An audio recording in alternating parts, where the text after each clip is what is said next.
Nós falaremos hoje acerca do consumismo. Hoje, basicamente, a nossa aula é uma breve palestra, um estudo acerca dos males do consumismo. O tema da nossa aula de hoje, dando sequência à escola bíblica dominical, é Escravos do Consumo, o cristão na sociedade de consumidores. E, para tanto, já queria ler como título, como texto áureo dessa nossa aula de hoje, o que se encontra em Mateus capítulo 6, a partir do verso 24. E se encontra aqui já na tela para que o irmão possa acompanhar. Ninguém pode servir a dois senhores, porque ou há de odiar um e amar o outro, ou se dedicará a um e desprezará ao outro. Não podeis servir a Deus e a Mamon. Oremos ao Senhor. Deus eterno, Pai Santo, Deus Todo-Poderoso, aqui estamos reunidos mais uma vez para lhe render graça. Abra o nosso coração e ilumina a nossa mente, Senhor, para que possamos aprender os conteúdos aqui dispostos, Senhor. É o que nós te pedimos e agradecemos em nome do nosso Senhor Jesus Cristo, aquele que vive e reina para todos sempre. Amém. Glória a Deus. Amados irmãos, o título de hoje, Escravos do Consumo Cristão na Sociedade de Consumidores, implica uma série de considerações iniciais. A primeira delas é que nós estamos mergulhados numa sociedade de consumidores. E a segunda delas é que nós, nessa sociedade de consumidores, perdemos o status, em muitas ocasiões, de termos direito a uma escolha consciente e livre acerca do que aquilo que a gente venha a adquirir e passe a ser, nessa sociedade de mercadorias, mais uma mercadoria entre mercadorias. E a partir desse contexto, do contexto em que nós somos transformados pela indústria da propaganda e do marketing, como uma mercadoria e entre outros, e a partir de um segundo contexto, em que essa sociedade exige de nós um império do ter, em detrimento do ser, e uma ditadura da aparência, é que vai gravitar toda a nossa aula de hoje. Eu faço questão de repetir novamente esse contexto. O primeiro deles, que numa sociedade de consumidores, nós somos mais uma mercadoria entre outras, e que por força de todo o assédio, da publicidade e do marketing, nós acabamos não tendo escolhas suficientemente livres, e dessa forma somos compulsados a um tipo de existência baseado no ter, no adquirir, no possuir, em detrimento, em prejuízo dos valores cristãos da esfera do ser. Já no primeiro slide da nossa aula, nós temos aí um episódio que eu reputo marcante para a compreensão desse cenário em termos macro. Trata-se essa imagem de uma série da Netflix chamada Black Mirror, uma série de ficção científica. E nesse episódio, Nosedive, Queda Livre, nós temos a circunstância de que uma pessoa, essa mulher em tela, ela passa a viver num contexto em que todas as suas relações são mediadas por esferas de avaliações recíprocas. Toda a sua existência é fundamentada em avaliação, ou seja, no império da opinião pública sobre a vida particular. Tudo que ela vive, tudo que ela experimenta, tudo que ela pensa, está atrelado, está vinculado a uma ditadura extracorpo, extramente, ou seja, ela é mais um mecanismo de um grande sistema em que avalia pessoas a partir do império do ter, da aparência, do possuir e, sobretudo, levando-se em consideração que ela, a personagem central dessa série, desse episódio dessa série, é mais uma mercadoria, entre outras. Esse episódio Nosedive, Black Mirror, explica de uma maneira absolutamente cristalina como na sociedade contemporânea nós nos transformamos em reféns de uma ditadura, muitas vezes autoimposta do meio para conosco, que nos dita formas de vida, comportamentos, vestuários, bens de consumo, e toda uma esfera de valores que, em regra, não nos pertence, mas pertence ao exterior e acabam sendo, por pressão do meio, absorvidos pelas pessoas. E a nossa aula de hoje tem o seguinte roteiro, meus irmãos, que eu quero tratar com os irmãos. Primeiramente, a exposição dessa problemática que eu acabei de fazer.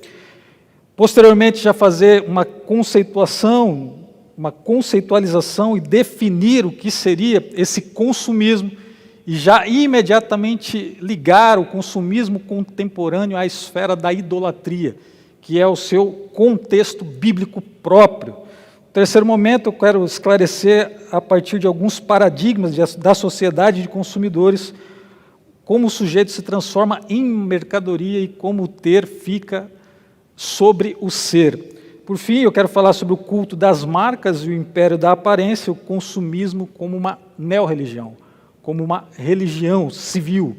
E, por fim, a palavra da Bíblia sobre consumo e existência. Basicamente, o roteiro da nossa breve aula de hoje é contextualizar o problema, é dar o conceito do consumismo às suas respectivas formas e entendê-lo como idolatria sob a perspectiva bíblica. Num terceiro momento, entender o paradigma ante o qual nós estamos inseridos e entender a série de condicionamentos biopsicossociais que invadem a nossa mente, entender o culto das marcas, que é uma forma de religião contemporânea, e, por fim, já no encerramento, fazer a palavra bíblica acerca do consumismo. Os nossos objetivos, portanto, é definir e imediatamente identificar o espírito do tempo, o Zeitgeist, como a nossa época move em termos de consumismo, identificar comportamentos de consumo como ansiolítico, comportamentos de consumo como alienação para a tristeza, para a dor de viver esse contemporâneo. Num terceiro momento, meu objetivo será identificar modos de vida fundados na ditadura da aparência e no primado do ter, e, por fim, dar aos irmãos elementos suficientes para entender biblicamente esse contexto. Irmãos, vamos às definições. O conceito e definição, os modos da idolatria do consumismo. O consumismo é um estilo de vida orientado por uma crescente propensão ao consumo de bens ou serviços, em geral supérfluos, em razão do seu significado simbólico, prazer, sucesso, felicidade, frequentemente atribuído pelos meios de comunicação social. O termo é muitas vezes associado à crítica do sociólogo e economista Thorstein Veblen à cultura de massa e à indústria cultural. Esse é o primeiro conceito, a definição mais elementar do Wikipedia para consumismo. Um conceito já de um sociólogo da religião é este: o consumismo se traduz pela dependência, guardem esta palavra, dependência do consumo de bens, abre aspas, não essenciais, portanto supérfluos, para atender aos desejos sem fim do consumidor que, na expectativa sempre crescente de ter, corre o risco de, mesmo possuindo o bem, não desfrutar o contato com a coisa real adquirida. Num segundo momento, entendido o conceito de consumismo na sua esfera geral, própria, nós temos que identificar as distinções entre consumo, consumismo e o consumismo patológico. E para tal, eu já chamo aqui o nosso próximo conceito acerca dessa distinção, dessa importante distinção. No consumo, o ato de compra está ligado à necessidade, à sobrevivência, coisas indispensáveis à vida e ao bem-estar, como, por exemplo, água, vestuário, comida, energia. O consumismo, já um elemento posterior ao ato saudável de consumir, o consumismo, esse sim já pecaminoso em essência, por sua vez rompe essa relação de necessidade. O consumismo está veiculado ao gasto de produtos sem utilidade imediata, ou seja, supérfluo. A psiquiatra Ana Beatriz Barbosa ela vai dar uma definição que se encontra nesse livro, muito interessante, por sinal, chamado Mentes Consumistas, de 2 níveis de compreensão do consumo. Primeiro, o consumo primário, que é aquele necessário para todos nós, para que possamos ter nossas necessidades básicas atendidas, e o consumo secundário. Esse já na esfera bíblico-teológica da ordem do pecado, que atende exclusivamente à nossa imaginação publicitária, a nossa imaginação que nos prende a esse universo simbólico de prazer e de conquista, do universo dos bens como ansiolíticos, para a nossa realidade imediata trazida pelo ato da compra consumista. Então, que nós possamos fazer essa distinção já no início da nossa aula acerca do consumo, que é o ato de comprar para nossa necessidade alimentar básica, e o ato de consumismo, que atende a questões ligadas ao nosso imaginário e está presa ao supérfluo da vida. Continuando, eu queria já passar para a terceira esfera de compreensão do consumismo no contemporâneo, que é a esfera do consumismo patológico. E aqui eu já queria trazer já um recorte de um paper sobre consumismo patológico que nos diz: a oniomania, que é a doença do comprar compulsivo, o transtorno obsessivo de comprar compulsivamente, a oniomania, é esse o nome dado pela psiquiatria contemporânea, é classificado como um transtorno do controle do impulso, que, segundo a OMS, tem como característica essencial a falha em resistir a um impulso, instinto ou desejo de realizar um ato que é prejudicial ao indivíduo ou outras pessoas. É essa definição que separa o consumismo da compulsão. Esta última gera um sofrimento. O indivíduo tenta evitar o consumo e não consegue, e pensa com frequência nele. Isso o deixa angustiado, triste, com raiva. É uma dependência emocional do ato de comprar, da gratificação que se tem como aquisição de um objeto.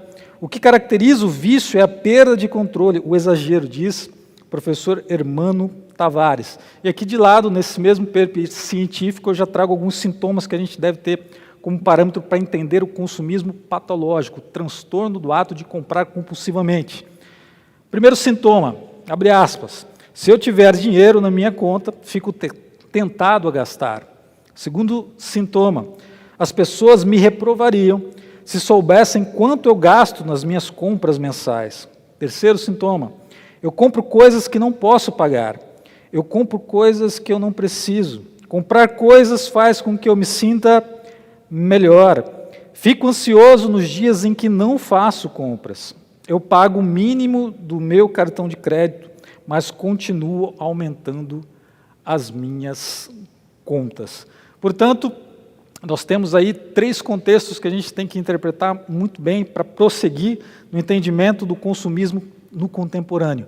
O primeiro, o consumo saudável, aquele atrelado à consumação das nossas necessidades essenciais, o consumismo da esfera do supérfluo, que atende à nossa imaginação publicitária, e o terceiro, consequente já do consumismo de segundo grau, ou o consumismo da imaginação, o simbólico, está o consumismo patológico, aquele que está preso a uma esfera de transtorno psiquiátrico.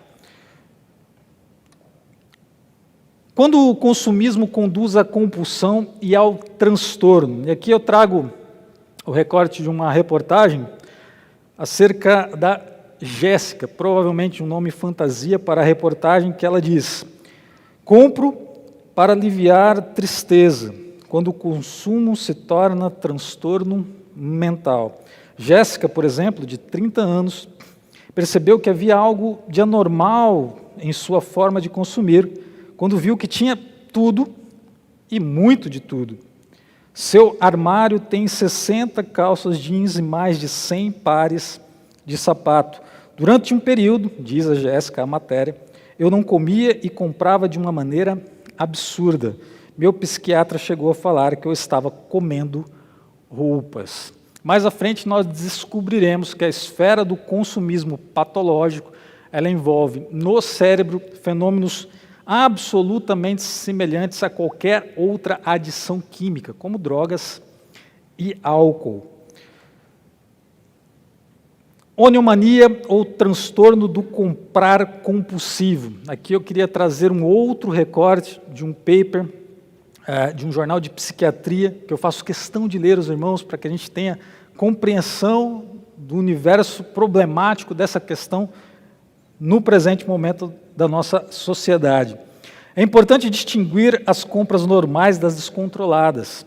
Significativamente, a distinção não é feita com base na quantidade de dinheiro gasto ou no nível de renda, mas na extensão da preocupação, no nível de angústia pessoal e no desenvolvimento de consequências adversas. Muitas pessoas terão, guarde esse termo, orgias de compras ocasionais, particularmente em situações especiais, aniversários, férias. Mas o gasto excessivo episódico por si só não se constitui em evidência para confirmar um diagnóstico de TCC. As pessoas com TCC frequentemente descrevem um crescente nível de ansiedade, que somente podem aliviar quando é feita uma compra. A experiência real de comprar é descrita como intensa por muitos indivíduos com TCC. Alguns chegam até a descrever que experimentam um sentimento sexual. O ato é completado com a aquisição, geralmente seguida de um sentimento de decepção ou desapontamento consigo mesmo. Os itens podem ser guardados em um armário ou sótão e não serem utilizados, ou às vezes serem devolvidos à loja. O comportamento do comprar compulsivo ocorre durante o ano todo, ainda que alguns pacientes relatem que seu gasto excessivo ocorre em acessos.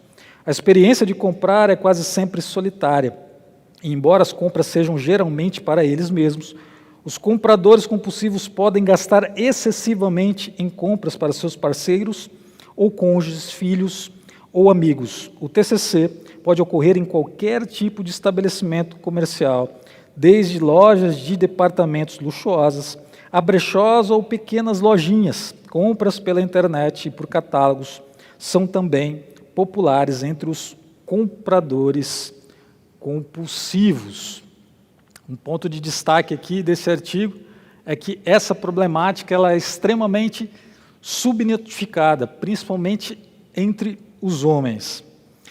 Dando sequência agora, meus irmãos, eu queria tratar acerca das raízes espirituais do consumismo e seus derivados. E, portanto, eu queria meditar um pouco nessa frase que eu leio. O mundo curvou-se à idolatria do mercado. Os nossos deuses já não são os seres idealizados e antropomorfizados. São os objetos criados e recriados pelas mentes e mãos humanas que passam a ser entidades autônomas e veneradas. Esse estado de espiritualidade presente nos objetos produziu uma sociedade neofetichista, no qual o sentido da vida é determinado pela relação efetiva e afetiva com os objetos. Conceito e definição, dando sequência, os modos da idolatria. Eu peço que os irmãos agora acompanhem comigo a leitura de Mateus 6:24, que abriu a nossa fala de hoje. E aqui a gente vai passar a entender agora como esse problema do consumismo, pecado em si, do consumismo compulsivo, patológico, um transtorno psiquiátrico, ele tem como raiz uma demanda espiritual, uma compreensão espiritual, que é fundo de base para a sua saída. Mateus 6:24, na tradução Almeida Revista e Corrigida, nos diz: ninguém pode servir a dois senhores, porque ou há de odiar um e amar o outro, ou se dedicará a um e desprezará o outro. Não podeis servir a Deus e a Mamon. E aqui eu queria destacar alguns pontos com os irmãos desse pequeno texto bíblico. O primeiro é acerca de Mamon. Provavelmente na sua Bíblia, Almeida, Revista e Atualizada, não aparece essa palavra Mamon, pois as traduções modernas, elas substituem Mamon, que é um deus arameu da riqueza, como riquezas nas traduções modernas. Mas na tradução Revista e Corrigida, mais literal ao texto, portanto, num nível de fidelidade textual maior, a gente ainda encontra a expressão Mamon. Não podeis servir a Deus e a Mamon. E quem é esse Mamon, inicialmente? É a personificação da riqueza. E Mamon, contudo, é um deus arameu, deus da riqueza. E dessa forma, nós podemos entender que o dinheiro, ele não é neutro na esfera do senhorio. Primeiro ponto a observarmos quando lidamos com dinheiro é que dinheiro nunca é neutro. Ou remimos o dinheiro a Deus, ou convertemos o dinheiro a Deus, ou somos escravizados, somos possuídos, somos assenhoreados pelo dinheiro. Então, quando a gente pensa na nossa relação com o dinheiro, a gente deve pensar em termos espirituais, estrito sensu. Ou nós serviremos a Deus com ele, porque dele procede aquilo, ou nós seremos servos desse, abre aspas, Deus Mamon. E nesse contexto, Jesus diz que Mamon é um senhor que exige dedicação exclusiva. E diz ainda que nem Deus, nem Mamon aceitam devoção parcial.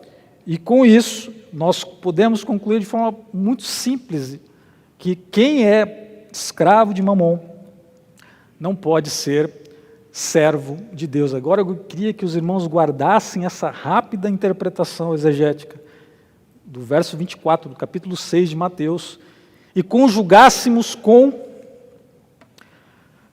1 Timóteo 6, verso 10, que se encontra aí na tela. E eu leio: algumas pessoas, por cobiçarem o dinheiro, desviaram-se da fé e se atormentaram com muitos sofrimentos. Tradução NVI. Algumas pessoas, por cobiçarem o dinheiro, desviaram-se da fé e se atormentaram com muitos sofrimentos. Pontos de destaque muito breves sobre essa passagem. A inversão da relação servo-senhor em relação ao dinheiro gera escravidão. Segundo ponto, o dinheiro não foi feito para ser meu senhor, mas para ser meu servo. E dessa forma, o dinheiro convertido em senhor gera sofrimento como consequência do pecado da idolatria.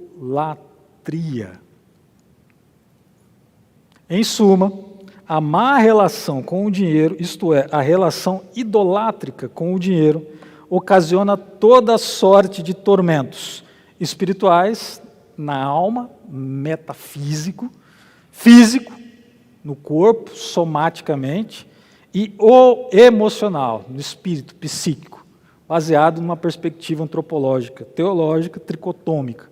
Portanto, meus irmãos, o consumismo, mais do que um problema de enfrentar as armadilhas da publicidade, da propaganda, é fundamentalmente um problema espiritual.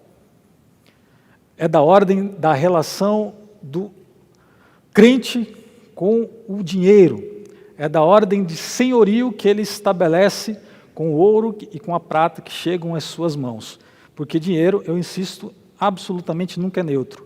Ou você colocará ele ao serviço do reino, ou você entrará em serviço de Mamon.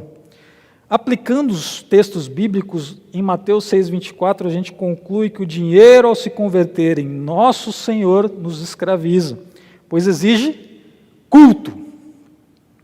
Todo Deus exige culto. E mais à frente a gente vai coincidir essa análise com o culto às marcas, com a neo-religião do século XXI, que é o culto às marcas, às grifes e às comunidades de pertencimento dessas respectivas marcas, que são neo-igrejas no contemporâneo.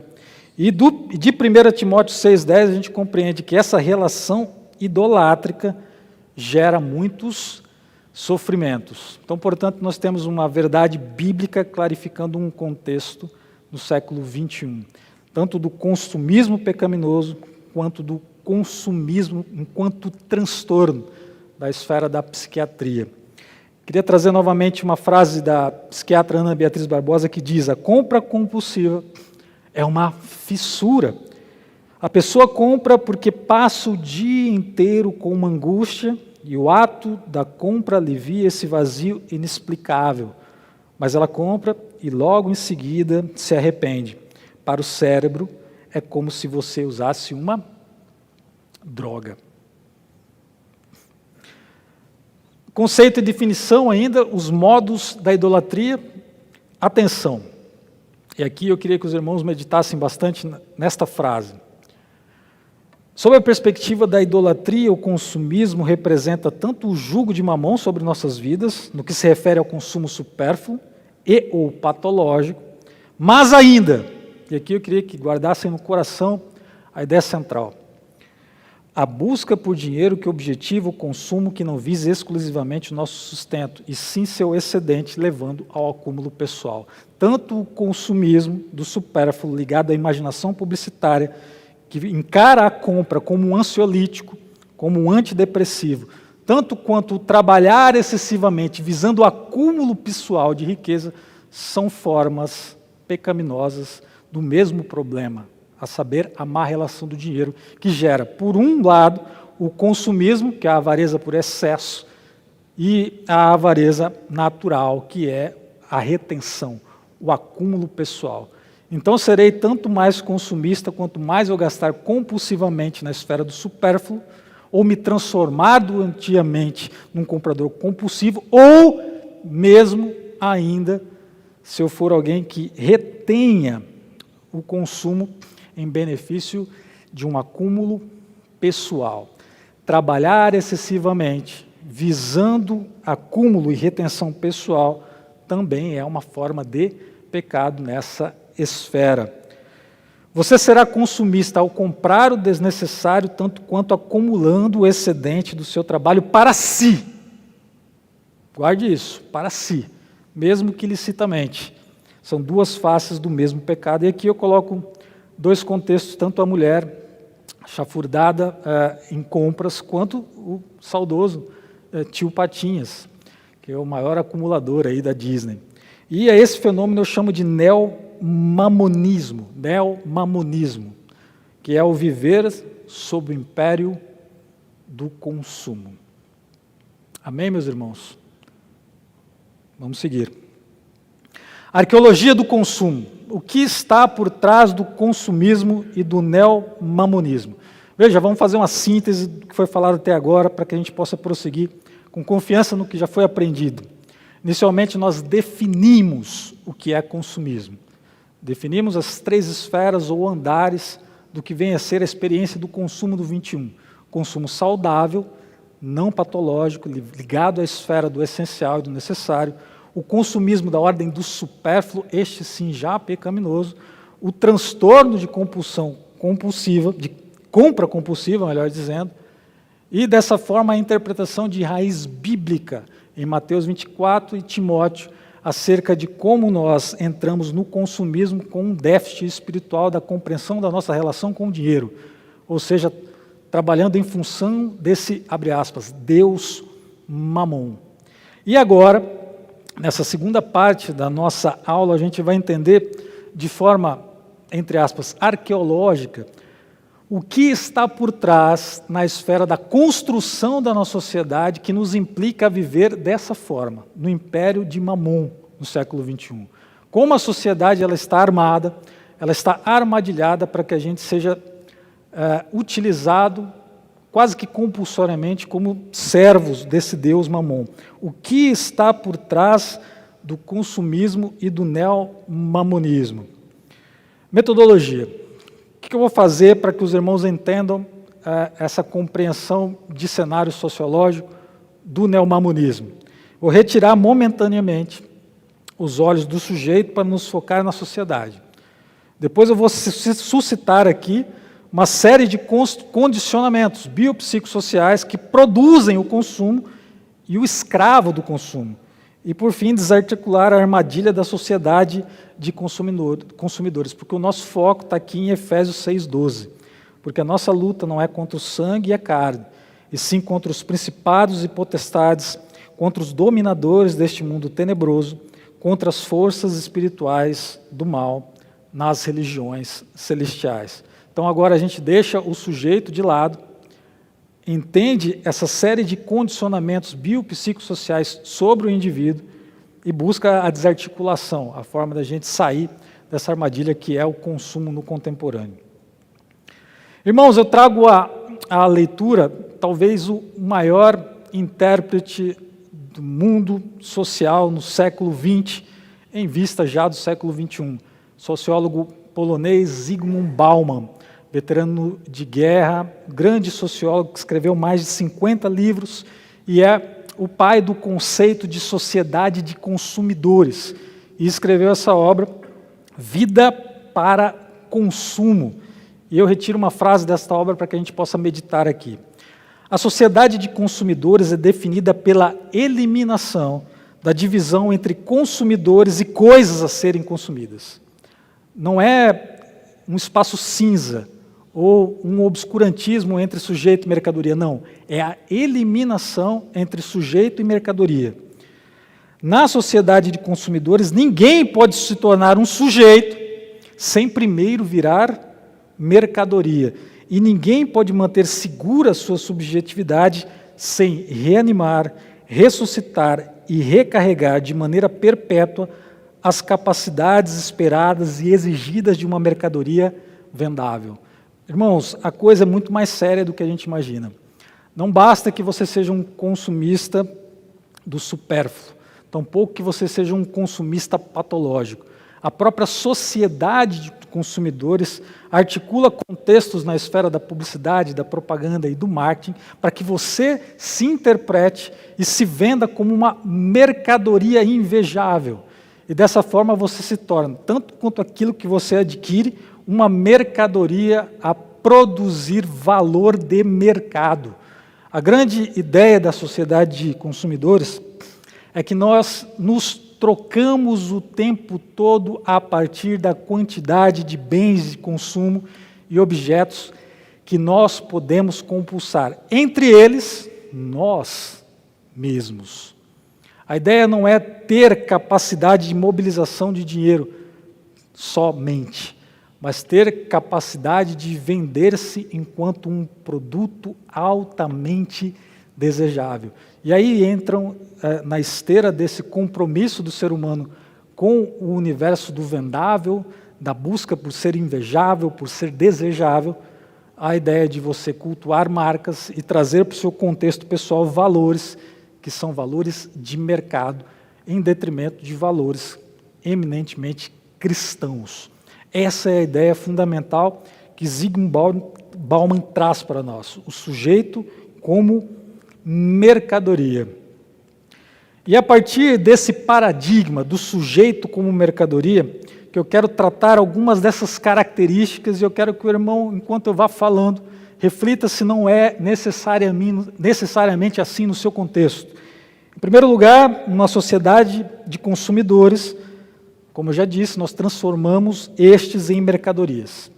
Em segundo lugar, nós criamos uma necessidade das pessoas em mostrarem-se vendáveis, desejáveis.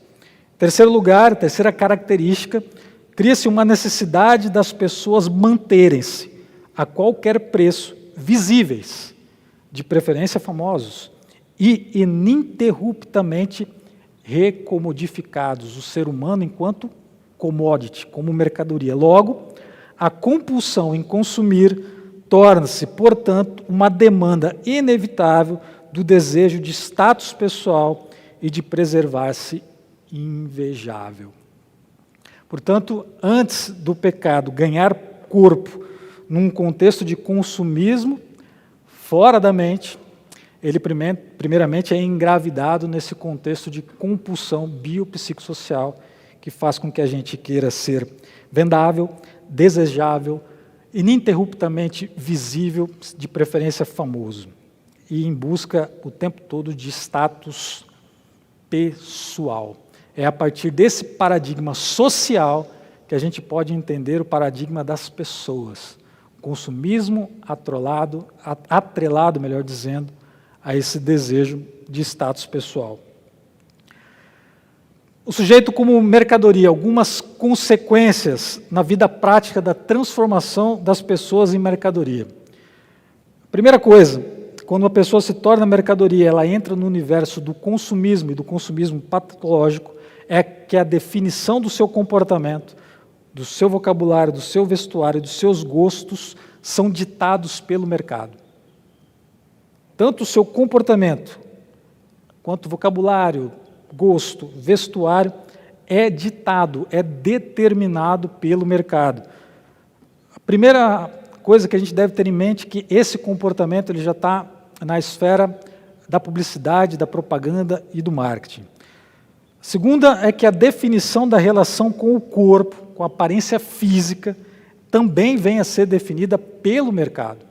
O terceiro ponto, que é a própria definição da nossa relação com a espiritualidade, vem também definida pelo mercado. Dessa forma, as pessoas são formadas ao mundo.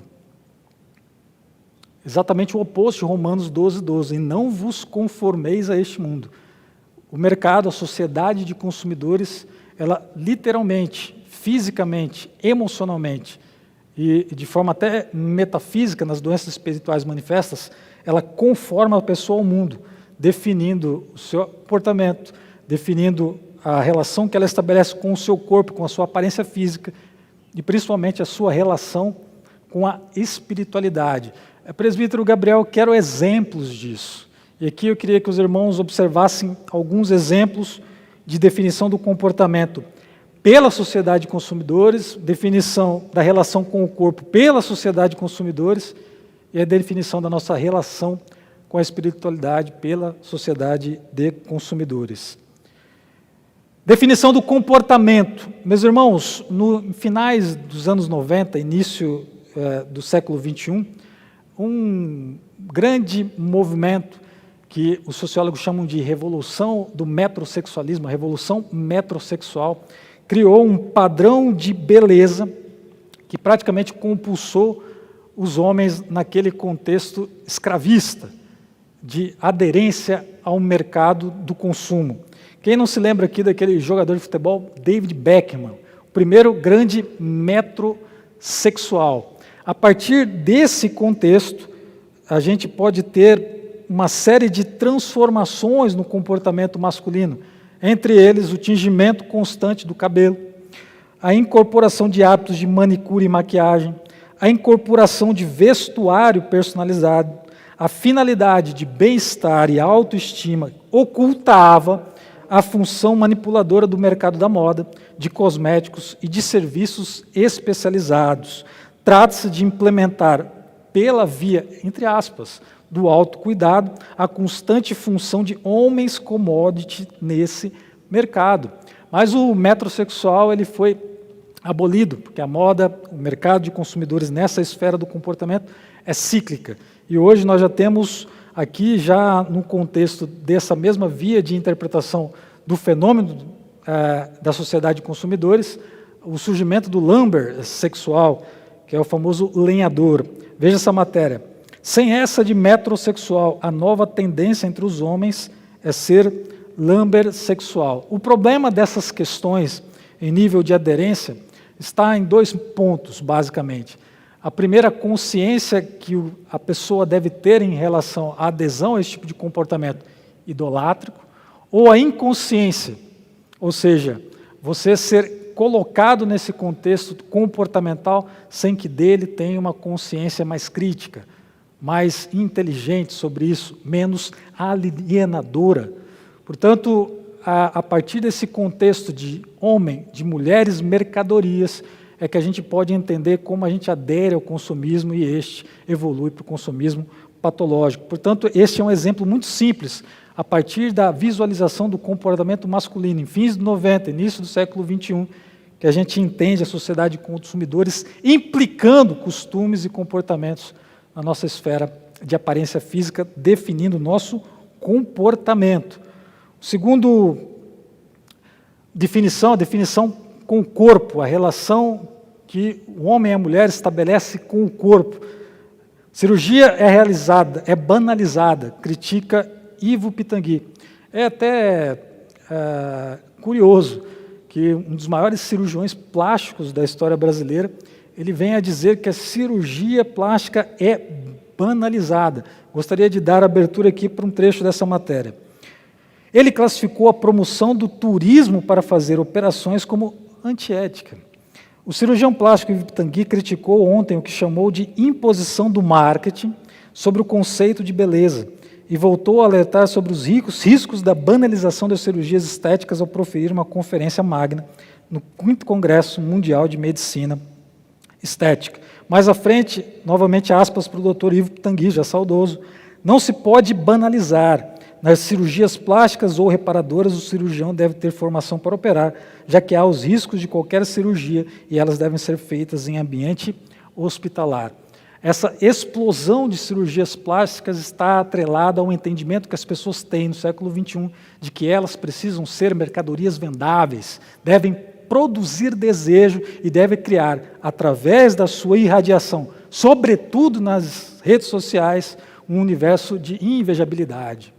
E dessa forma o Brasil é recordista mundial com 1,5 milhão de cirurgias plásticas ao ano. E o que é mais problemático nesse contexto, cirurgias plásticas entre adolescentes crescem 140% em 10 anos no Brasil. Eu até citei esse contexto como neobasanismo, fazendo aqui uma referência ao contexto das vacas de Bazan. As mulheres daqueles homens ímpios que eram pressionadas por eles para oprimirem, por sua vez, o povo, para que pudessem comprar joias e elas pudessem se deleitar ainda com mais pecado ainda.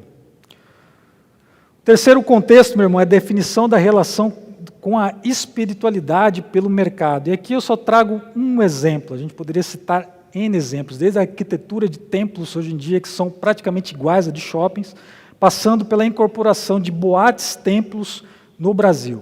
Aqui nós temos uma boate-templo em bairro boêmio, tem pregação no lugar de, abre aspas, pegação. E aqui eu queria ler o trecho dessa matéria.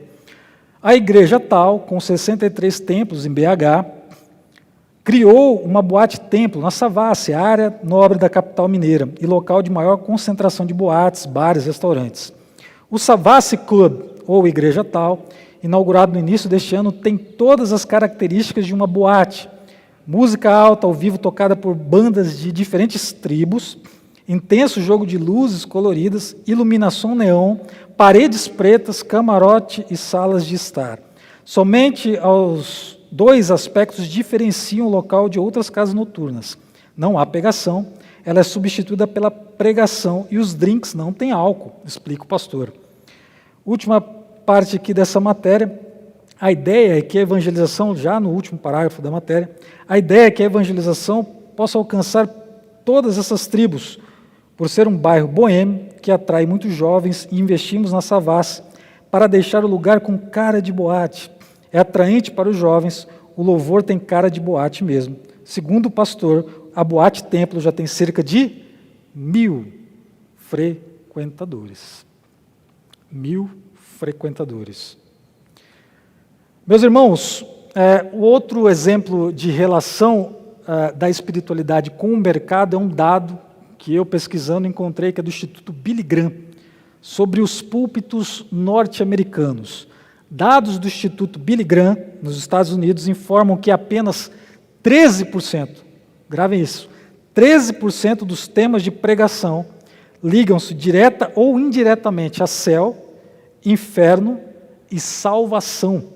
87% das pregações tratam de otimização psicológica, PNL e autoajuda. A pregação converteu-se em treinamento para o sucesso no mercado. Em busca do contingente, matou-se o conteúdo. Em vista da adaptação a uma mercadoria entre mercadorias, matou-se também o evangelho, tanto na pregação como na constituição em si dos templos, tanto no comportamento social, quanto na relação com o nosso próprio corpo. Pontos elementares da sociedade de consumidores. Pense nisso. Mercadorias, portanto, são criadas para além da necessidade do seu uso. Primeira coisa que você tem que entender quando vê uma mercadoria ou quando vai a um shopping. O templo neopagão de Mamon, onde os objetos são são colocados nos nichos, nas vitrines. Mercadorias transformam-se com o advento da publicidade em correias de transmissão de marcas. Mercadorias, portanto, não são propriamente mercadorias. Elas são correias de transmissão da alma da mercadoria, da metafísica da mercadoria, que é a sua marca. O objetivo das marcas é vender o que a mercadoria supostamente representa e simboliza, e não apenas a mercadoria em si. E aquilo que transcende a mera mercadoria, portanto, é o que se vende.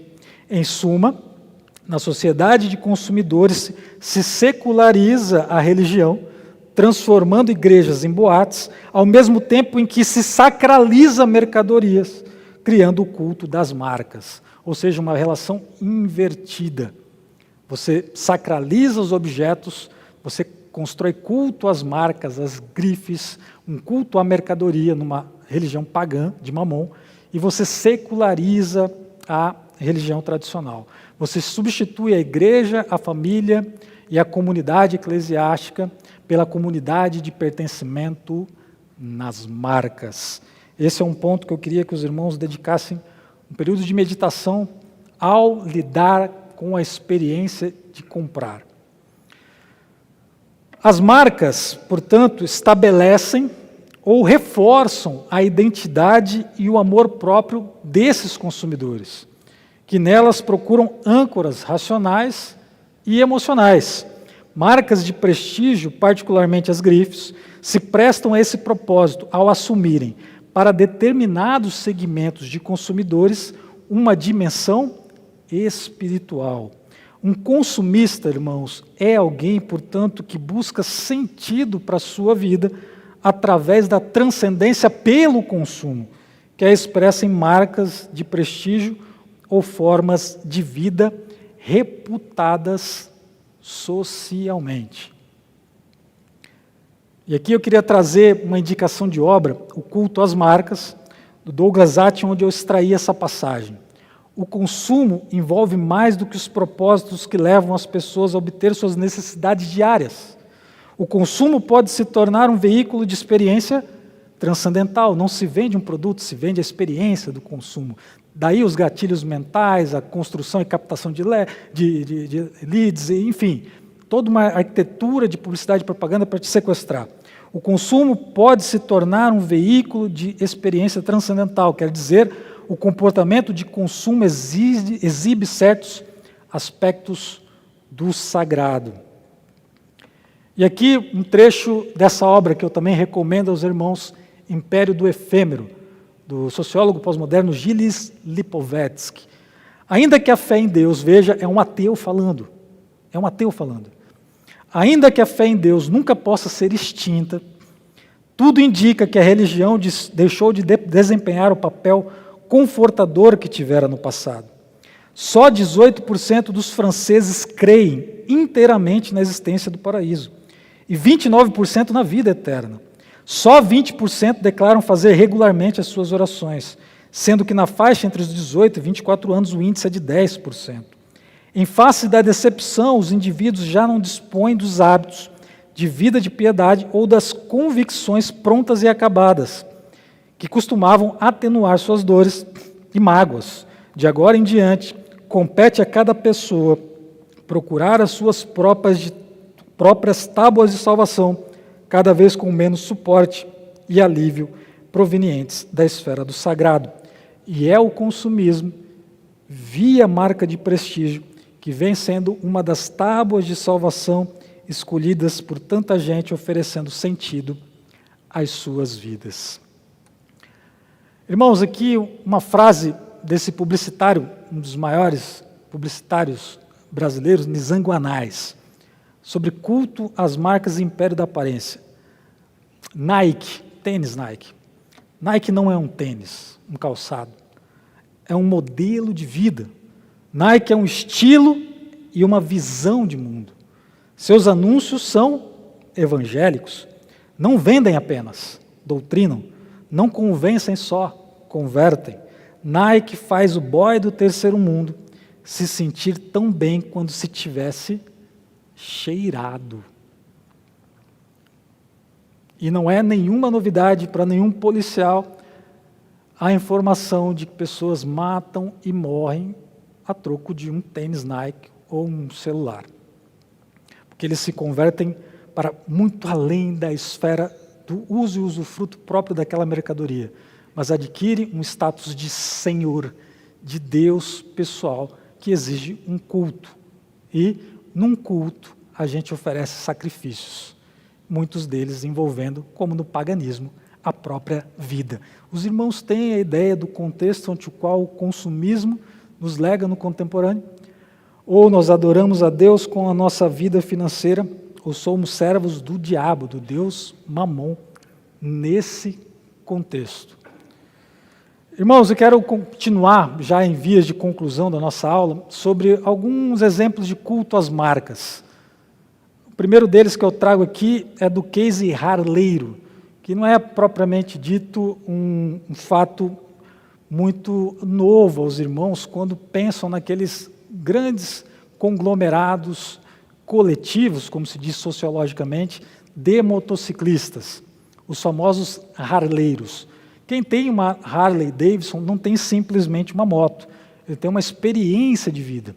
E nessa tese aqui de doutorado, que eu gostaria de ler um trecho, esses pesquisadores, cientistas da religião, eles vão nos informar como essa comunidade substituiu a vida religiosa dessas pessoas.